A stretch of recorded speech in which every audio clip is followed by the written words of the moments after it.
Today we're going to show you how to put a standard compression clamp 4-inch on a district fork without using a star nut. The tools we need are the long Allen wrench that came with your district fork, needle nose pliers, a metric number 10 socket, a metric number 5 Allen wrench, a measuring tool. We will see that we will need a headset spacer. You need the complete 4-inch compression, standard compression, plus the compression bolt, which is a 6mm Allen bolt, and a 6mm lock nut that you can get at a hardware store. If you buy this combination of fork and compression system from Inward, we will send you this lock nut with your order. The first thing we need to do is make sure that the piece of the fork that sticks above the headset is the right size. Depending on what deck you're using, this may be different. For the 4-inch standard compression system, it has to be less than 2 inches. As you can see, this piece is just about 2 inches, a little bit over actually. And for it to make this a shorter distance, we're going to use that headset spacer. If we slide that headset spacer over there and measure again, we can see that it is now less than 2 inches. In fact, it's 1 7/8 inches, which is perfect.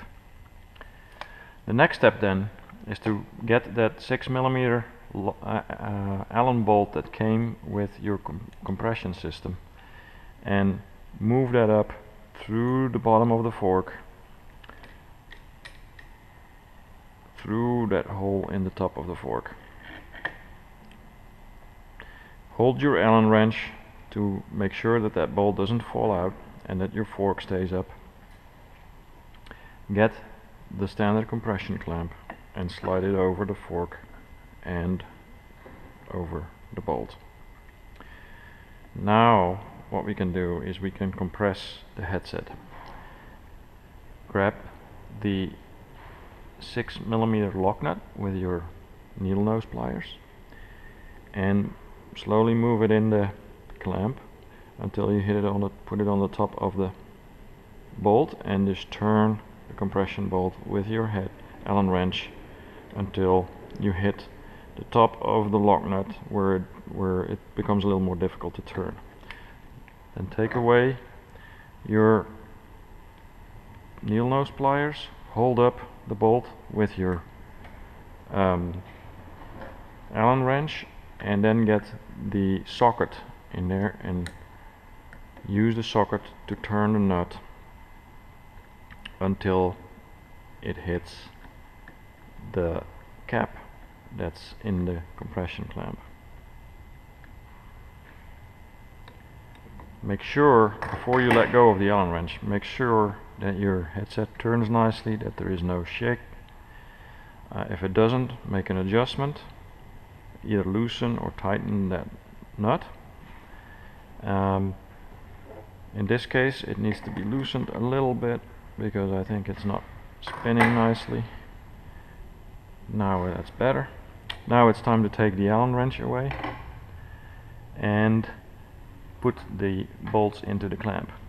I recommend that you put a little bit of grease at the top of the bolt and then put that grease, spread that grease in the hole here where the head of the bolt is touching the clamp before screwing in the bolt. Do that for both. Now remember that I told you about the 4-inch clamp. For the district fork, we do recommend that you use a 4-inch clamp, not a 3-inch or a baby as they call them, because with the babies you can only have 1.5 inches of the fork stick up above the headset, which means we would need another 1 or 2 headset spacers, and these headset spacers are really creating a weak spot in your fork, and the fork may bend if you use too many of them. So on the district fork we recommend that you use at least a 4-inch SCS. Now you can remove the extra grease, and here you go, an SCS on a district fork with the help of a metric 6 lock nut. Thank you for your attention.